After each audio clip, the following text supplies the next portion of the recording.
The studio fell silent as the lights dimmed.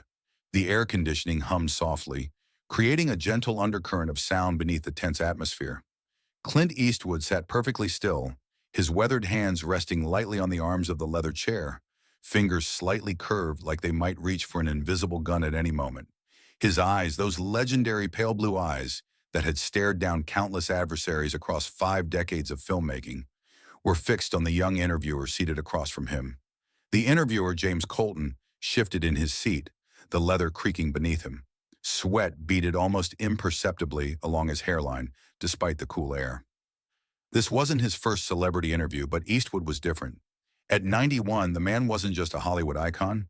He was an institution, a living monument to an era of filmmaking that had largely vanished. The camera operators stood motionless behind their equipment, barely breathing, as if afraid to disturb the charged silence between the two men.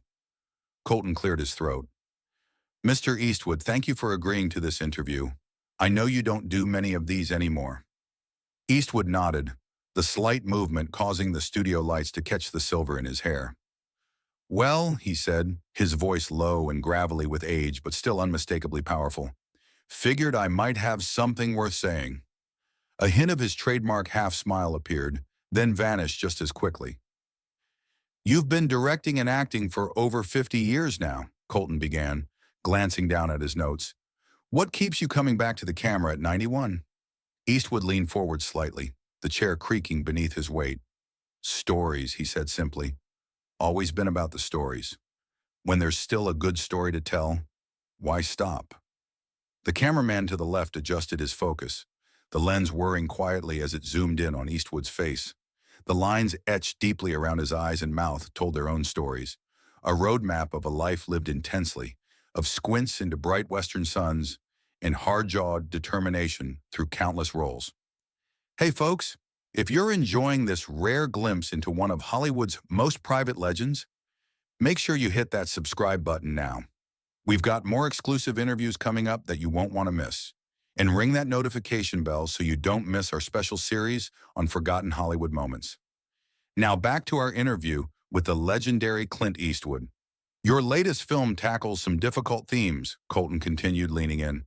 "Some critics are saying it's your most personal work yet. Would you agree with that assessment?" Eastwood's expression remained neutral, but something flickered behind his eyes. A carefully guarded emotion that most interviewers never managed to glimpse. He shifted in his chair, the movement almost imperceptible. But to those who knew how to read him, it spoke volumes. "Every film is personal," he replied after a moment. "You put yourself into everything you do, or it's not worth doing." He paused, then added, "But yeah, this one digs a little deeper." Colton nodded, sensing he was on the edge of something significant. The room felt different now, the air between them charged with an unspoken tension. The camera operators exchanged quick glances, sensing that what was coming wasn't part of the standard interview procedure.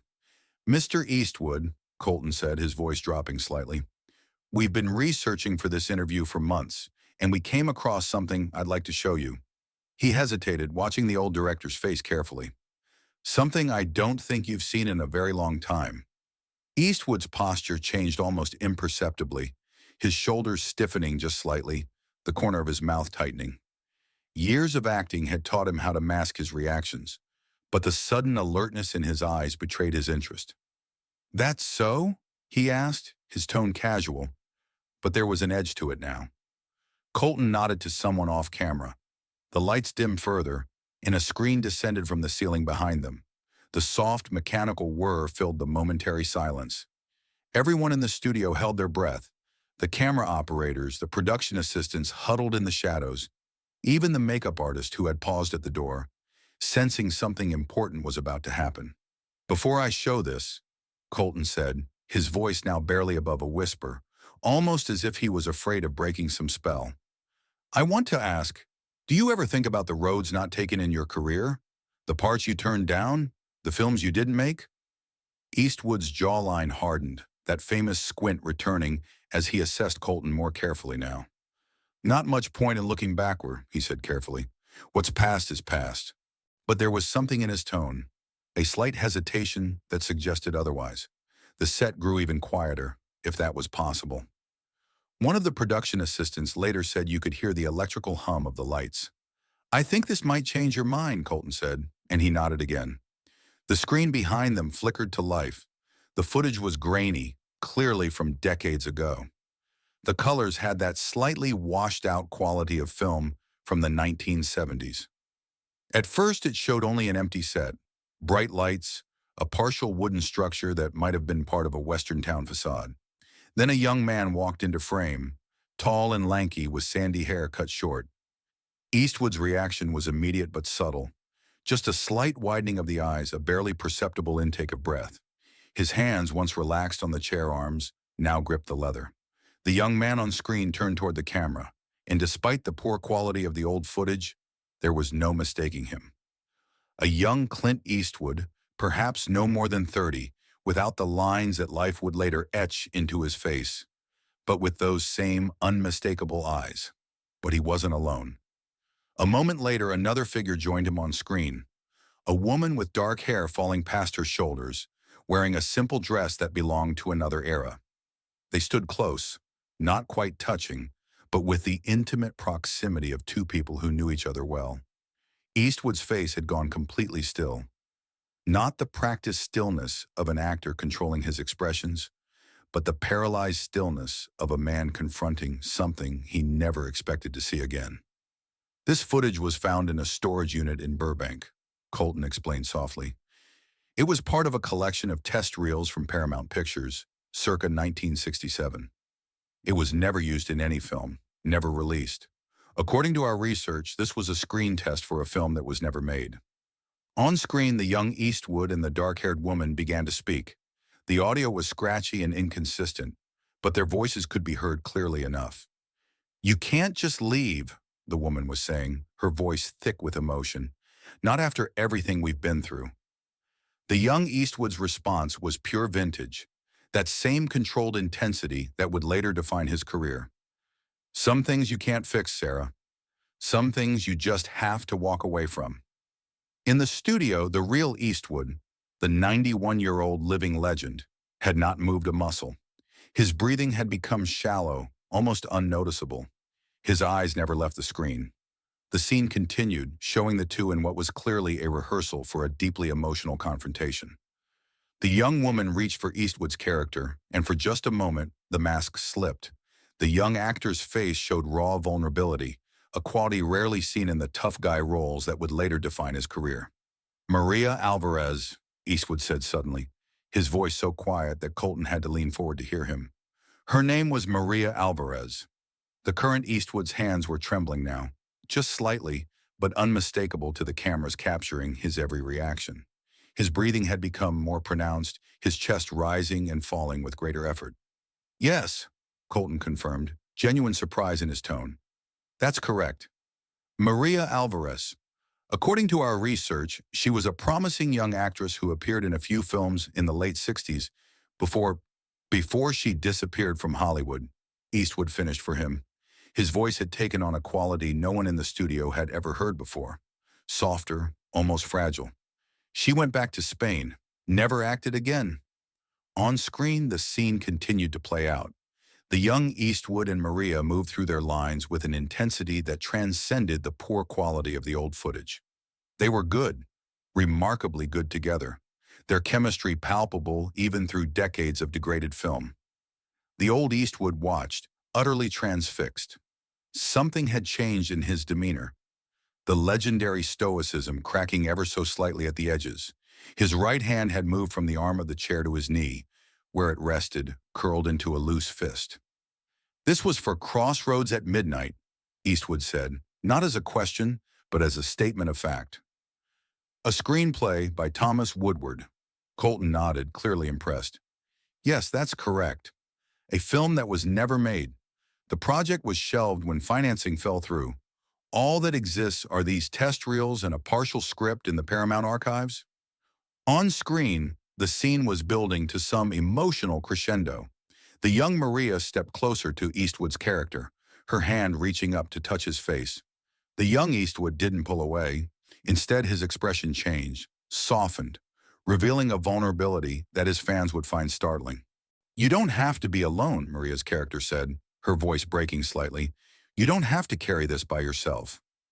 The young Eastwood's response was barely audible in the scratchy audio. "I don't know how to be any other way." The real Eastwood, watching from the chair, made a sound, something between a sigh and something more painful.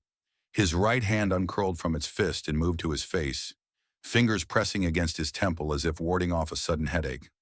"Mr. Eastwood," Colton said gently, "if this is too difficult, keep playing it," Eastwood said, his voice rough-edged but firm. The footage continued. The scene between the young Eastwood and Maria had reached its emotional peak. They stood close, the tension between them electric. Then, in a moment that seemed to surprise even the young Eastwood on film, Maria's character rose on her toes and kissed him. Not the staged kiss of actors going through motions, but something that appeared genuinely spontaneous. When they separated, the young Eastwood's face showed genuine shock before the footage abruptly cut out, returning to static. The screen went dark. The silence in the studio was absolute. When Colton finally looked back at Eastwood, he was stunned by what he saw. The legendary actor's composure had completely changed. His shoulders, usually squared with that famous tough guy posture, had sagged slightly. More shocking still were his eyes, reddened at the edges, unmistakably bright with moisture. "Mr. Eastwood," Colton began, his voice tentative, "I apologize if this has upset you. We can stop the interview." "She wasn't supposed to kiss me," Eastwood said quietly, ignoring Colton's concern. "That wasn't in the script." He swallowed hard, a movement that traveled visibly down his throat. "She improvised that moment. Caught me completely off guard." A smile ghosted across his lips, there and gone in an instant. "She was fearless that way." Colton leaned forward, sensing they had stumbled onto something profound. "You and Miss Alvarez, were you close?" Eastwood was silent for a long moment, his gaze fixed somewhere beyond the studio, perhaps decades in the past. The camera zoomed in almost imperceptibly, capturing every nuance of his expression. "Maria understood something about acting that took me years to figure out," he finally said. "That the best moments come when you stop acting and just become." He paused, then added, "She taught me that." "And yet this film was never made," Colton prompted gently. Eastwood nodded slowly. "The studio said the chemistry was too intense, didn't fit the Western archetype they wanted." His mouth quirked into a half-smile that didn't reach his eyes. "They wanted the man with no name, not some lovesick cowboy." "Do you regret that the film was never completed?" Eastwood's gaze sharpened, focusing back on Colton with sudden intensity. "You know what I regret?" he asked, his voice dropping to that famous whisper that had chilled audiences for decades. "I regret that I let them tell me who I could be on screen, who I should be."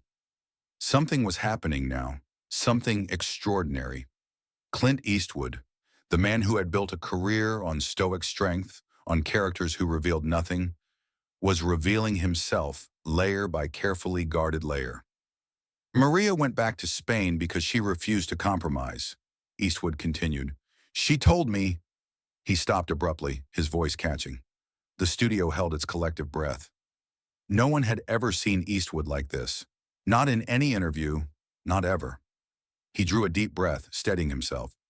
"She told me I had a choice to make, that I could be an actor or I could be a star, but those were different paths." His eyes glistened now, unmistakably. "She chose to be an actor, even if it meant walking away. I chose to be a star." A single tear tracked down Eastwood's weathered cheek. Shocking, unprecedented, utterly genuine. He made no move to wipe it away, perhaps unaware or uncaring that it was even there. "And where is Maria Alvarez now?" Colton asked softly. Eastwood's gaze dropped to his hands. "She died in Madrid. Ayrate torlayarate en batamundra. Cancer." Another tear joined the first. "I never saw her again after she left Hollywood. Never even said goodbye properly." The silence stretched, heavy with the weight of revelation. The camera operators remained frozen, hardly daring to breathe, knowing they were capturing something historic. Not just a rare interview with a legend, but a genuine human moment from a man who had spent decades playing characters who showed no emotion at all. "Mr. Eastwood," Colton said finally, "there's more. Eastwood looked up sharply, his eyes narrowing in that famous squint, though now it seemed less intimidating than questioning. Our researchers found something else, Colton continued carefully. A letter. It was among Maria's personal effects, which were donated to a film archive in Barcelona after her death. Eastwood went completely still again. A letter, he repeated, his voice barely audible. Colton nodded to someone off camera, and a production assistant stepped forward, carrying a folder. Inside was a photocopy of a handwritten letter on yellowed paper. Colton carefully removed it and held it out toward Eastwood, who stared at it as if it might burn him. After a long moment, Eastwood reached out and took the paper. His hands, those hands that had wielded six-shooters and magnum revolvers with such iconic authority across decades of film, trembled visibly as he held the letter. His eyes moved across the handwritten lines. As he read, something remarkable happened. The legendary Clint Eastwood, the man whose steely gaze had defined masculine strength for generations, broke down. His shoulders shook slightly. Tears welled in his eyes and spilled freely now, tracking down the deep lines of his face. No one in the studio moved. Even Colton, who had orchestrated this moment, seemed stunned by the power of what was unfolding. "She never sent it," Eastwood said finally, his voice rough with emotion. He looked up at Colton, ancient pain visible in his eyes. "All these years and she never sent it." "Would you mind sharing what it says?" Colton asked gently. "Only if you're comfortable." Eastwood gazed back down at the letter, considering. Then in that famous voice, now softer and thick with emotion, he began to read. "My dearest Clint, by the time you read this, if you ever read this, I will be back in Madrid. Some choices once made cannot be unmade. Your path is taking you toward the stars as it should. Mine is taking me home. But I want you to know something I was too proud to say when we were together. You are more than they will ever let you be on screen. That moment in the screen test, that real moment when you stopped being the character and were simply yourself, that was the most beautiful acting I have ever seen. Remember that man, Clint. Someday when you've won all the awards and made all the money, remember him. He is worth more than all the characters you will ever play. Find your way back to him if you can. With love always, Maria." Eastwood's voice broke on the final words. He carefully folded the paper, his movements deliberate despite his shaking hands. The studio remained utterly silent. Even the ever-present hum of the equipment seemed to have faded away, as if technology itself was holding its breath. "She was right," he said finally, looking up at Colton with red-rimmed eyes. "About all of it. Took me 40 years to figure that out. But she was right." Colton seemed at a loss for words, clearly affected by the raw emotion of the moment. "Your later work as a director," he managed finally, "the more emotional depth, the complexity, was that part of finding your way back?" Eastwood nodded slowly. "Started with Unforgiven," he said. "When I got to a place where I could call the shots completely. Realized I was tired of being the man with no name. No feelings." A ghost of a smile touched his lips. "Wanted to find my way back to that guy in the screen test, the one Maria saw." He looked directly into the camera then, those legendary blue eyes still bright with tears, but somehow fiercer, more alive than they had seemed at the start of the interview. Took a long time to understand what she meant, that being tough isn't about feeling nothing. It's about feeling everything and still going forward. "And have you?" Colton asked. "Found your way back to that man?" Eastwood was quiet for a moment, then nodded once, decisively. "That's who's making these films now. That's who I am when I direct." He tapped the folded letter gently.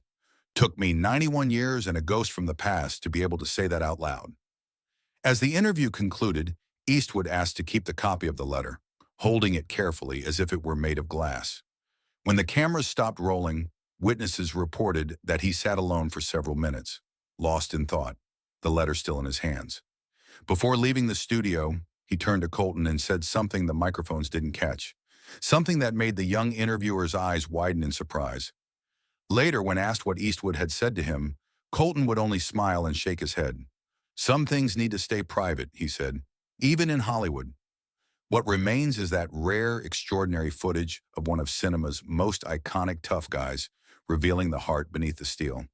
A man who, at 91, found the courage to show the world something he had hidden for decades, that the real strength was never in the characters he played, but in the man he truly was all along. If this story touched you, hit like and subscribe. Share your thoughts in the comments below. What legends of cinema would you like us to profile next? Let us know, and don't forget to hit that notification bell so you don't miss our next exclusive Hollywood revelation.